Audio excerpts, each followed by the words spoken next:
Today, I am honored to have Rebecca Austill Clausen on the show.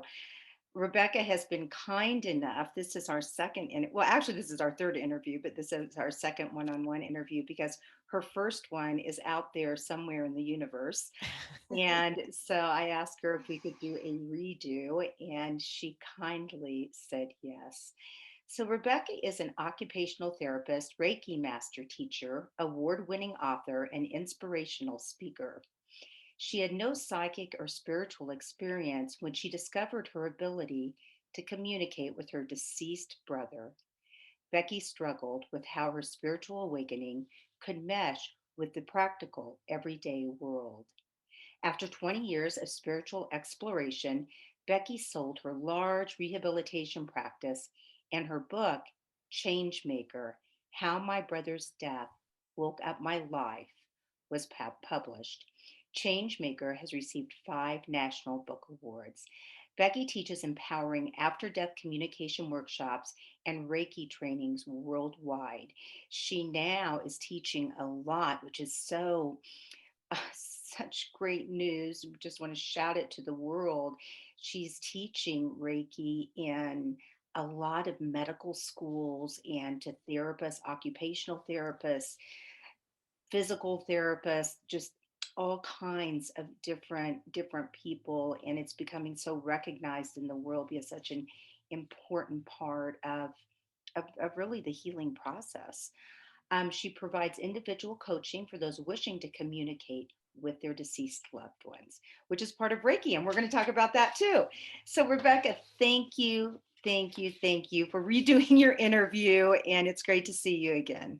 Oh, Marla, it is just a blast being with you. I enjoy you immensely. And thank you for all the wisdom and joy and love that you share with our world. It's great to be back. Thanks, Becky. So let's talk a little bit today about your book. And as I said in your intro, you wrote it after your brother passed. So tell us a little bit about your brother David and how this started you on your spiritual journey. Sure. Thank you very much for asking. And again, thanks for having me be here. And it's a Boston accent. Even though I live in Pennsylvania, it's a Boston accent. So you'll hear that throughout. Great. My brother was 37 years old when he passed on October 1st, 1995. I couldn't understand why he passed. It made no sense to me whatsoever. I think everything in life is positive, and I could find nothing positive about his passage. In about 6 or 7 weeks after he passed, my heart had been filled with grief. I couldn't feel anything except for grief. My heart was closed. But on that day, it was a beautiful day. And I was riding my horse through a Christmas tree farm in Chester Springs, Pennsylvania. And I received the best present of my life that day. What I did is I opened up my heart just a little, because when our heart's so filled with grief, we can't feel anything except for the grief. But we had just had our first frost. It was mid-November, and rainbows were sparkling, and the icicles were hanging from the trees, and it was glorious. And so I said, thank you, universe, for a beautiful day. I closed my eyes, and there was my brother David. He was in human form, wearing a black and red plaid flannel shirt, dungarees, and sandals. I had never, ever, ever, ever done anything like this, heard of it. I had, though, when David told me that he died of AIDS, and I was the first person he told in the family. And so I knew for about 3 years before he passed that he was going to die, because people who had AIDS in the 1990s died, which was terrible. And so I had started reading books about the afterlife, which I found very interesting. Didn't even know it was a possibility, but I didn't know anybody that talked with people that had passed on or whatever. So when I saw David, after I had closed my eyes and there he was, I said, David, and I'm talking with my voice, but it was in my head. David, how are you doing? How are you feeling? Are you in pain? How are you? And he was great. And then I realized that I could just send thought. And Marla, it was so exciting. We could exchange thoughts within a split second. And he was great and I was great. And I looked to my right, and there were my grandparents, Abe and Bessie Dole. They had passed away about 10 years ago. My grandma's like 4'10". Grandpa was 6'8". 2, I think, and they were holding hands just like they always were, smiling away, expressing joy. There was Edward, one of David's best friends, probably his best friend, who had passed about 6 months ago. He was there. Holly, a friend of mine that had passed in a car accident about 20 years ago, and about 24 other people that had passed. And the scene was luminescent. Joy was all around. Love was just encompassing us all.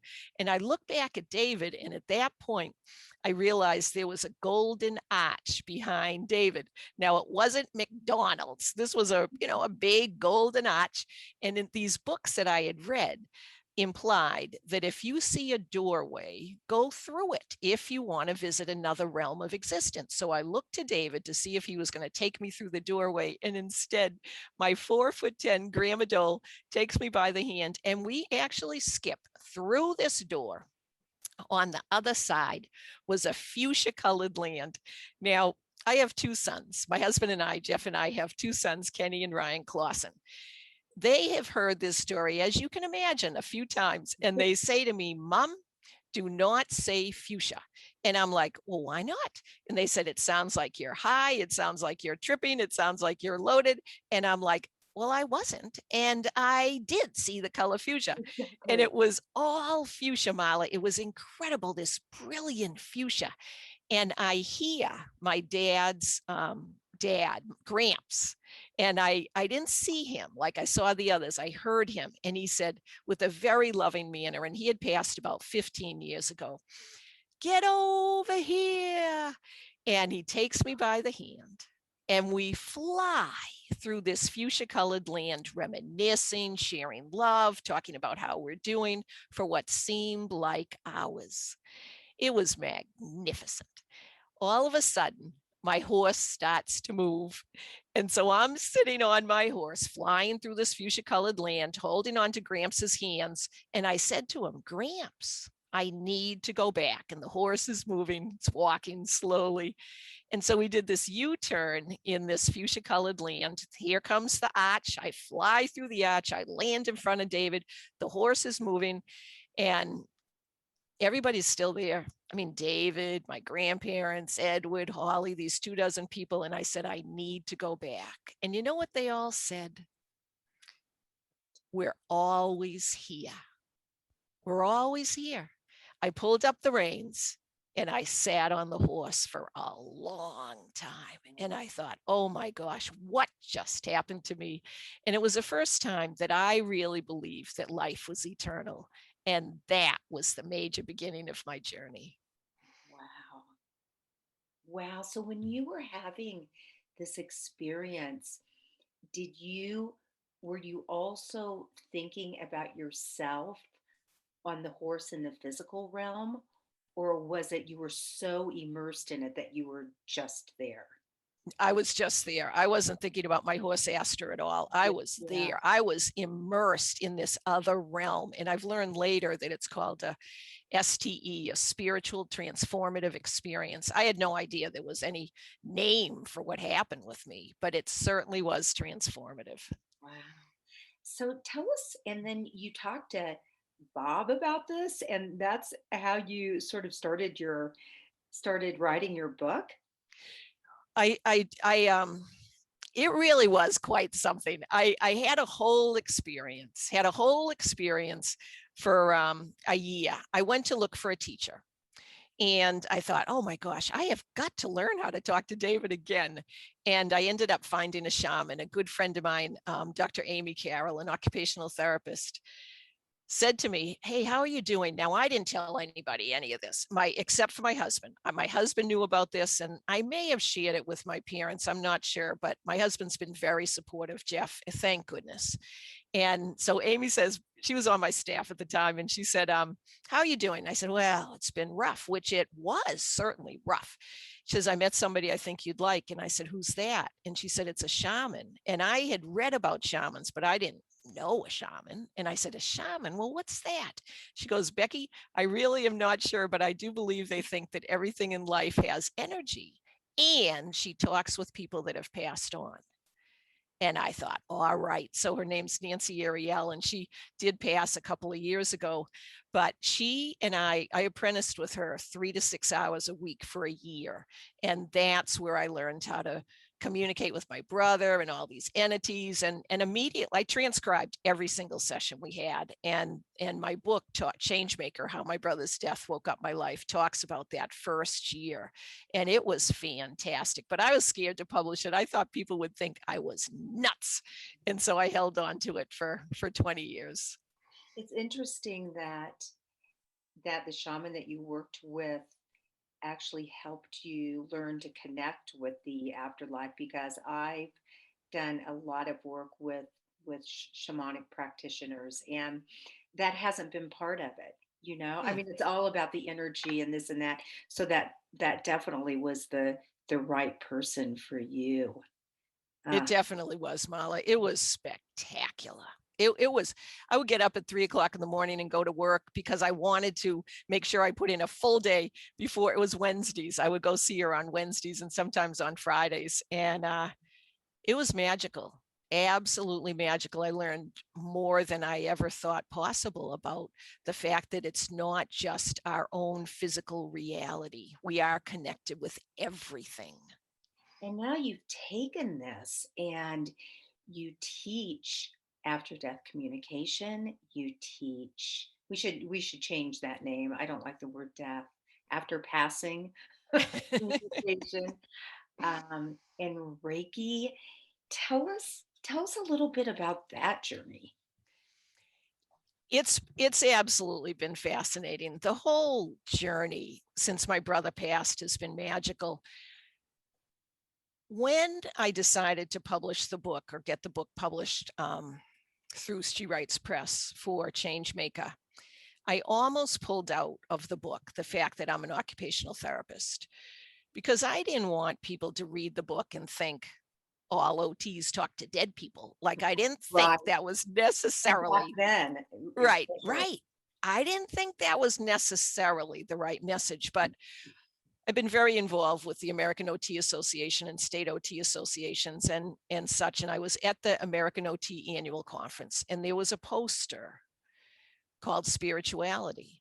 And I knew that as an OT, we did something with spirituality, but I had no idea what it was. And I looked at this poster, and it was by Dr. Anne Marie Hansen from Duquesne University, actually. And my life changed. And I thought, okay, there is a place for what happened with me in occupational therapy. And since 2005, we as a profession, occupational therapy has been able to provide complementary modalities as part of our occupation-based practice. So I thought, let me see if I can submit a proposal to teach Reiki, because I'd been a Reiki master and a Reiki teacher. Well, I learned Reiki in 1996. Nancy did Reiki on me with me. I learned Reiki in 1996, became a Reiki master about 10 years later, and have taught a lot of people. So I thought, let me see if I can teach this at AOTA. And their blind review proposals. And I was a reviewer for years. So I had an idea about how you write these proposals. And I knew I had to have evidence.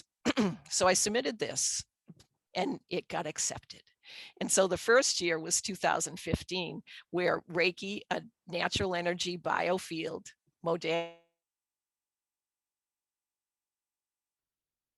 one day, 6 hours, was taught at AOTA annual conference. And the next year, I thought, okay, that went really well. Let me see if I can teach Reiki level 1, where everybody gets their Reiki energy activated. And then you practice on yourself and on others. So in one day, you learn how to help heal yourself and help others heal themselves. Reiki level 2 is where you understand cognitively why this works. So I submitted in 2016 a 1 day proposal for Reiki level 1 day proposal for Reiki level 2, and that got accepted. I'm like, oh my gosh. And so since then, I've been teaching Reiki at the American OT annual conference every year. Now, during COVID, what happened is the whole conference was canceled. And then I decided, well, let me see if I can teach this online. And, Mala, it was incredibly effective. I was very, very surprised Mhm. and delighted. And so in the spring, I teach Reiki immersion online.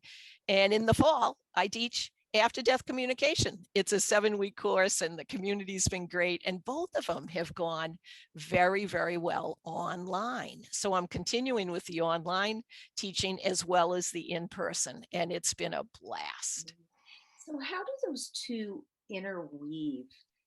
Because I've also taken a Reiki 1 class, and there was never any talk about, about after death communication. I actually need to retake it because I think that I could have gotten more out of it than what I did. But so how do those weave together?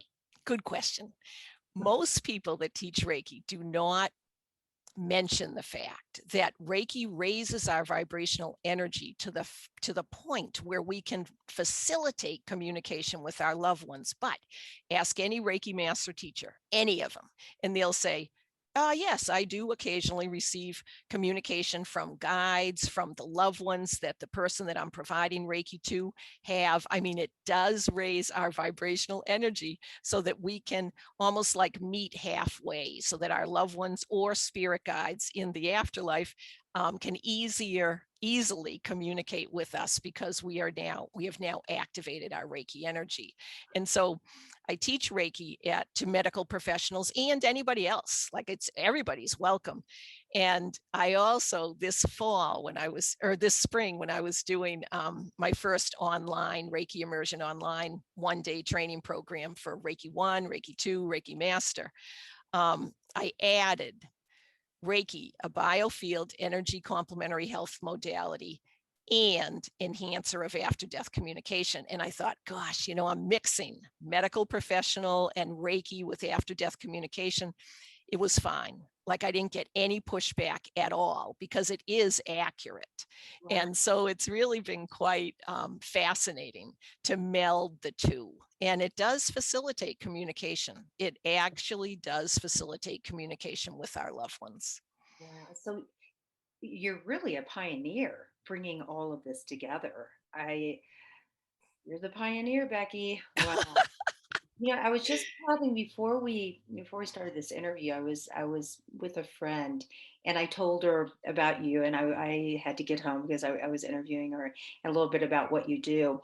And I'm like, she teaches Reiki like in medical schools and universities. And she goes, "Oh my gosh," she said, "I just met someone not long ago who was teaching Reiki in hospice." Mhm. And I thought, wow, that's so let's talk about Reiki after death communications, and when you are working with someone, um, what what does it do for a person? I know you say raise vibration, but what's your elevator speech? Sure. Well, actually, I'm a hospice volunteer, and it's a wonderful. I love hospice, and it's a way to help people that are getting ready to pass to not be afraid of passing. Right. But what Reiki does is, if you think about energy, we don't talk about energy. If you have an EKG, an electrocardiogram, Right. that's measuring the beat of our heart. What it's measuring is the energy of the heart or heart. It's measuring the energy of the heart. Hard. If we have a CAT scan, it's measuring the energy of our brain waves. But we don't call it that. We just call it's measuring Right.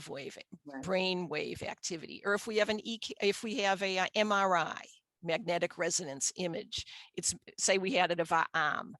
We broke our arm or it's complicated break or whatever. We'd look at the health of the tissue, but it's really looking at the energy. And what Reiki does is it allows us a self-awareness of energetic healing, so that the first thing you learn actually experientially is self-healing. And so you learn to heal yourself, which reduces pain. There's a totally cool 2019 study affiliated with Harvard with 1,411 subjects. And it is published in the American Journal of Complementary and Alternative Medicine. I think that's what it is. Journal of Alternative and Complementary Medicine. Might be Journal of Alternative and Complementary Modalities. Anyway, 2019, 1,411 subjects received a single session of Reiki. All these people were all across the United States. Statistically significant results were achieved in Reiki reducing pain, stress, anxiety, and increasing a sense of well-being. And you can learn it in one day. It's absolutely incredible. And so once we have a cognitive awareness of Reiki, of energy, it's not really, I mean, you could call it Reiki energy, but Right, it's the right. energy that's very similar to Qigong and Tai Chi and yoga and healing touch and therapeutic touch. It's all the same. Reiki's just a way to activate that energy, and it activates it quickly. And it works. It's really quite something. Yeah. Well, I know in reality, it's very simple, right? Yes, it Yes, is. it's very, very simple. And I don't know why we humans always feel like some things need to be so complicated. Agreed. It's something so simple that can be so profound. So, Becky, I'm now learning about hospice, and I haven't said this on the show yet, but I plan on being a hospice doula with children. And I'm really excited about it. I know that they're going to be such great teachers for me, and that I will bring, lots of love to them. And where do you think Reiki's place is? Because this isn't just about when you're grieving or when you're depressed or anxious. I mean, this is about happiness and joy and fully experiencing life to its fullest. That's what this energy work is about. So every one of us should be participating in this, in my opinion. And so where do you feel that it would help children? That Mala, I am so excited with what you're doing. Oh my gosh, you're going to be a great hospice doula for children and for all others. Oh my Thank gosh, you. to have your energy in the It just passage. came to me in a meditation, and I can't stop thinking about it. So I'm actually doing a training, and so I'm only going to take one child at a time. That's my plan right now. But I just ah, I just feel it in my heart. I'm just overflowing with the just the energy. But anyway, So with kids, uh-huh. Reiki is called unconditional love. Like Love that's a common phrase. When people talk about Reiki, we're talking about unconditional love. Children, especially with ADHD, hyperactivity, and autism, respond really well, and they learn it fast. Like they can learn it fast, and they don't need the same type of frequency of treatment. Like usually when you have a Reiki treatment, it usually lasts anywhere from easily 3 days, often 5 days, and sometimes 7 days from the date of the treatment. And this is any type of Reiki, like it could be for 5 minutes, 7 minutes, or 45 minutes, or 50 minutes. The length of time depends on lots of different situations, right. but it does help heal. And so for the children, they can really get an increase in organizational behavior, an increase in self-confidence, and a recognition of their importance to the whole community of oneness and connectedness that we are all part of. There's really not that much of a difference between the life here on earth and the existence of eternity. Yeah. And Reiki can help facilitate that awareness. Plus, if a parent learns it, it's a very lovely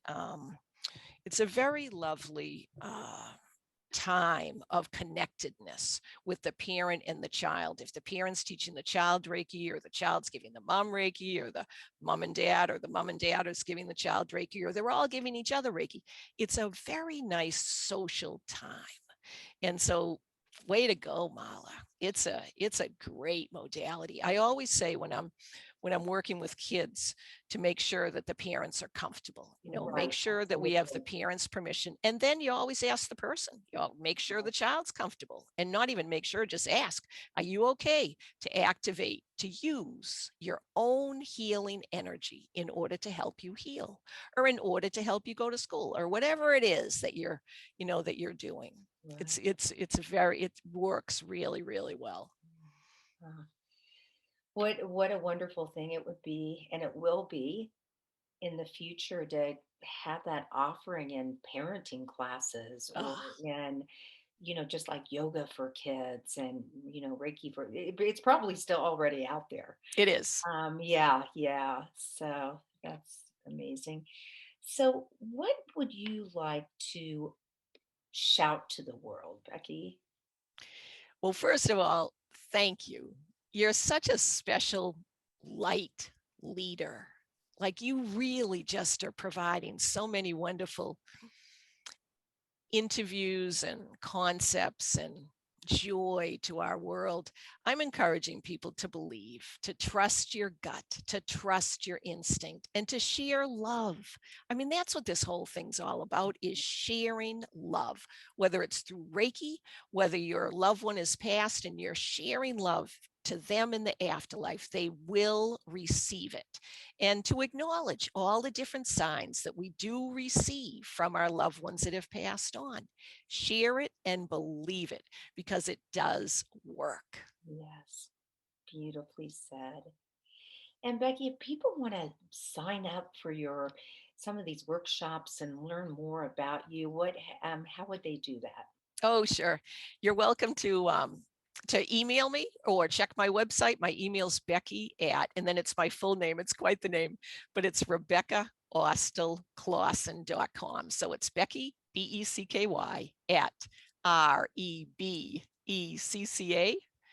as in Stephen, T as in Tom, ILL, Clausen, CLAUSEN.com. That's my email and my website. My website's RebeccaAustillClausen.com. And in the fall, I've got this 7-week after death communication course coming up. I've got Reiki coming up, actually, September 1st with the International Association of Near-Death Studies for 2021, which I'm so excited about. And then in the spring, in March, I teach 1 day Reiki level 1, Reiki level 2. And if you have 6 months experience and a one-to-one interview with me, consider being a Reiki master and learn how to teach others how to do this marvelous modality.